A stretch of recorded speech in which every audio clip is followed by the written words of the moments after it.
What's up, guys? Today is the last week that we've been learning all about creativity. And what is creativity? Well, creativity is imagining what you could do because you're made in God's image. And one way we've been creative all month long is by dancing and moving to our worship song. So get on up and enjoy.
When Jesus was on earth, crowds gathered wherever he went.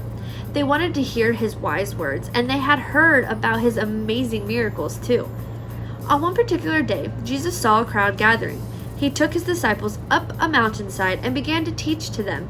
He explained how we can live out God's love here on earth when we show his love to others. And we're going to learn more about that story in our Bible story today.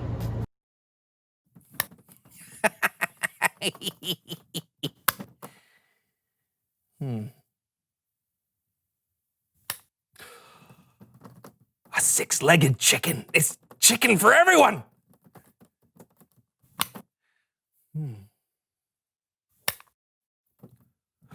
Sheep that can shear themselves.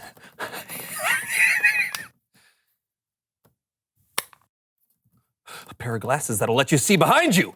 Oh, yeah.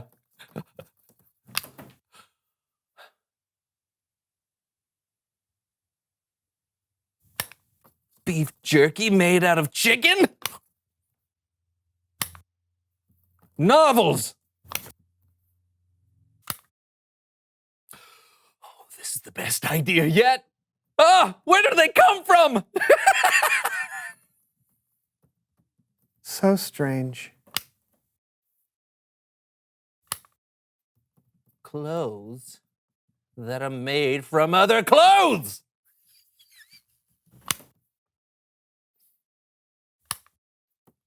Pat Sajak scented deodorant.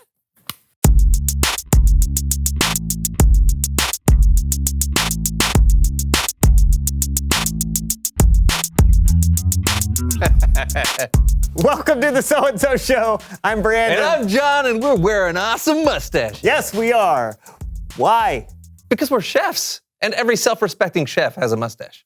Gordon Ramsay doesn't have a mustache. Okay, that's one. Bobby Flay, Emeril, Martha Stewart. doesn't have a Subpar mustache. chefs. They're like the most famous chefs in the world. Below par. Okay, who are the above par chefs then with mustaches? Chef Louis. The guy from The Little Mermaid? That doesn't count. Oh, okay, what about Chef Remy from Ratatouille? Oh, no. Those are whiskers, plus he's a rat and a cartoon. Doesn't count. Aha! What about the greatest chef in history, Chef Boyardee? He was a genius. Okay, you got me there. We're dressed like this because we are making an old family recipe today. Snickerdoodle soup surprise? Not your family's recipe. An old family recipe from someone who knows stuff. Oh! Bonjour. Come on in, have a seat. Oh, this is cool. Tell us who you are and what you know. I'm Madeleine Lemord, but I am called Maddie, and I know quite a bit. I know every winner of the Tour de France for the last 2 decades. I know how to put together a Bugatti racing engine. But I am most known for what I can cook. Great, you're a cook. Quoi? No. I am a chef. And by the way, I do not have a mustache. It suits you. Merci. So, what are you gonna cook for us today? Le poisson! Les poissons. Les poissons. Oh, I love les poissons. Oh, me too. But no. We are making a 250-year-old recipe passed down in my family for generations. Ooh, sounds mysterious. What's the recipe for? French fries. You know, I heard that French fries actually originated from the country of Belgium. Oh, so they're really Belgian fries. Yeah. No, they are French fries. Yeah, but if you look on the internet... They are French fries. Okay. Some people like to peel the potatoes. My family's recipe leaves the skin on. Now we cut them. All right, where do we...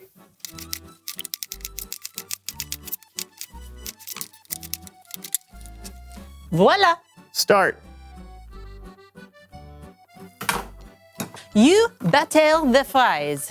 All right. This batter is what makes these French fries so special and so delicious. This batter is made with flour ground from the wheat kernels from the finest wheat fields in France. And then we add a precise amount of white grape juice squeezed by hand directly into the bowl. And then, of course, this batter contains the perfect blend of our secret family herbs and spices. Yum! Batter up! You Yep. put the duck fat in the pot. All right, this is duck fat? Yes, of course. What else would you cook in? Yeah, Brandon. Sorry. So, Chef Maddie, is there like a recipe or something in a cookbook or on the internet that in case anyone wants to try this at The home? internet? A cookbook? Quoi? No. This is a secret family recipe. I was taught this recipe by my father, who learned it from his mother, who learned it from her great aunt, who learned it from her great grandfather, Chef Jean-Baptiste Honoré Lemond. Did he have a mustache? We do not tell people the secret of the recipe because then everyone would know it. Well, I just thought that if the recipe is so delicious that you would want other people to know it so they could, share in the deliciousness.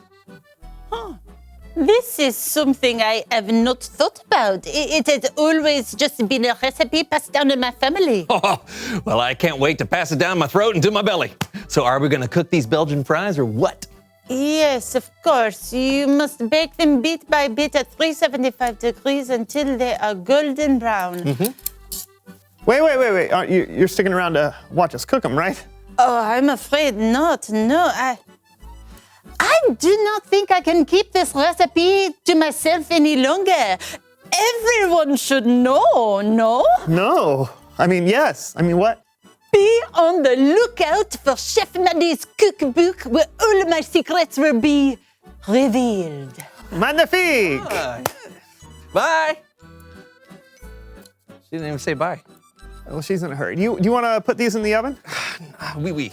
Oh, you speak French now. No. I have to tinkle. Oui, oui. Ah! Oh! I had to tinkle and put on some skin. Ow! It's Bible story time with Kellen.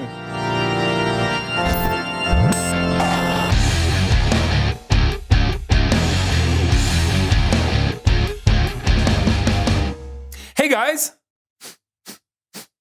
What's that delicious smell? Oh, we're cooking up some French fries, Kellen. Yeah, they should be ready by the time the story's over. Well, let's get to it.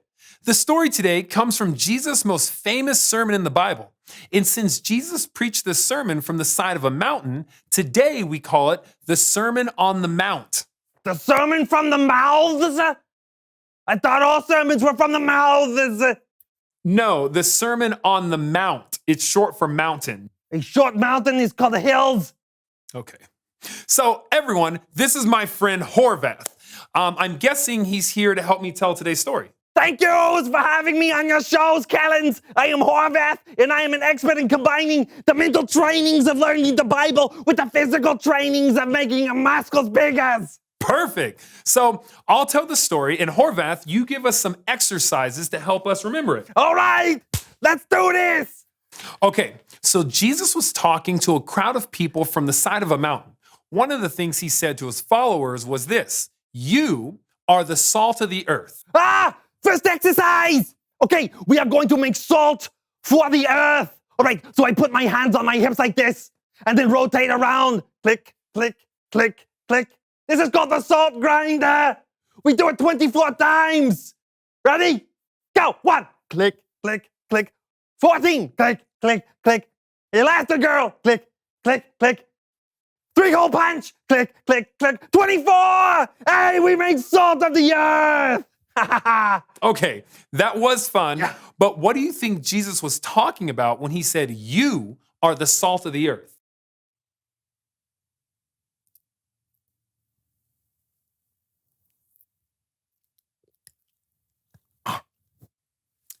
Yeah, so when Jesus said, you are the salt of the earth, I'm pretty sure he wasn't saying we actually taste like salt.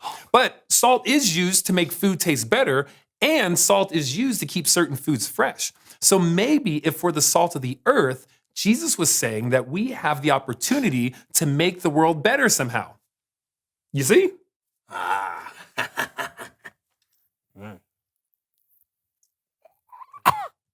Okay.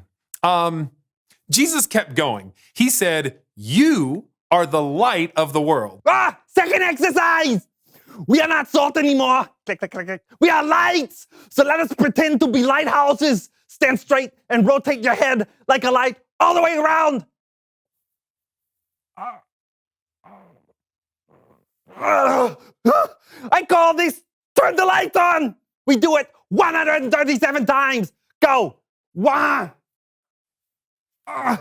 26. Grape nuts. Willie Shoemaker. 137. Oh, what's next, Kellens? Right. So first Jesus called people who followed him salt, and then he said we were light. Well, what do you think that means?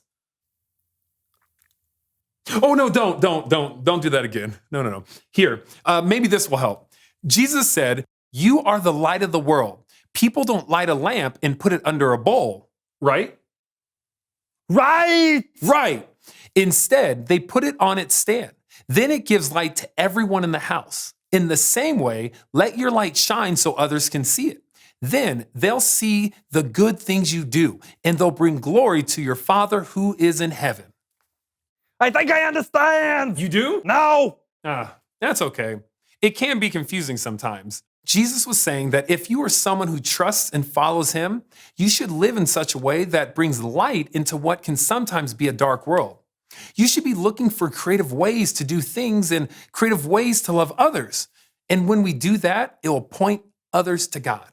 All right, let's do this. 7th exercise. I call this one ladders to heaven, so we can point people to God's. Okay, so we raise our hands and legs at the same times, just like we are climbing the ladders to heaven. And then when we reach the top, we point like this. Huh? Okay, we climb 45 of the ladder rungs. Go. One. 6. 45. Now point to God because He is the most important. I think I need to take the elevator. Good idea. Bye, Horvath. Going down.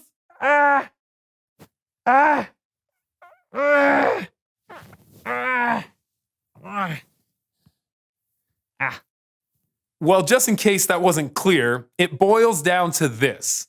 You have the light inside of you, and it's up to you to decide how to use it. You can keep it to yourself, or you can let it shine. Back to you guys. Thanks, Kellen. Hey, what are some ways we can shine our lights? Oh, there are so many different ways because everyone is so different. Sometimes it's as simple as being nice to someone. Anyone can do that. But sometimes you need to use your own unique talents and abilities to point people to God. What's important is that you don't keep it to yourself. I mean, do you ever think about how you'd feel if someone didn't point you to God? I'd feel so left out. Yeah, Jesus has been such a big part of my life. I want everyone to know Him. Exactly. You're the best, Kellen. Thanks for shining your light. You bet. I'll see you guys next time. Bye. Let's do it. All right, reveal the question.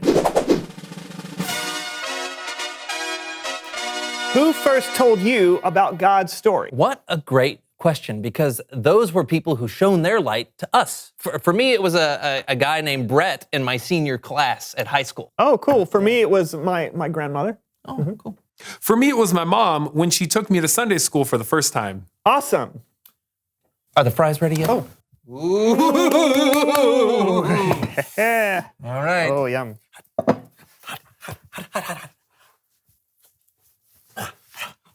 Oh, yum, too. Also yum. Oh, these are amazing. Yeah, good. We got to tell people about this. I think you're right. I think we should. No, now. We need to tell people right now. Hey, everybody, you got to try this. Okay, we'll see you guys next week for another So-and-So show. Oh, it's so good. Try it right now. Right now. John. Lunch. I'm running in bed.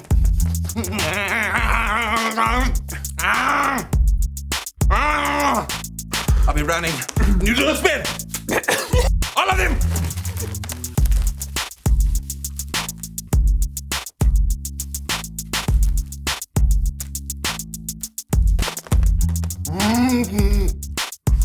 Go good. Good.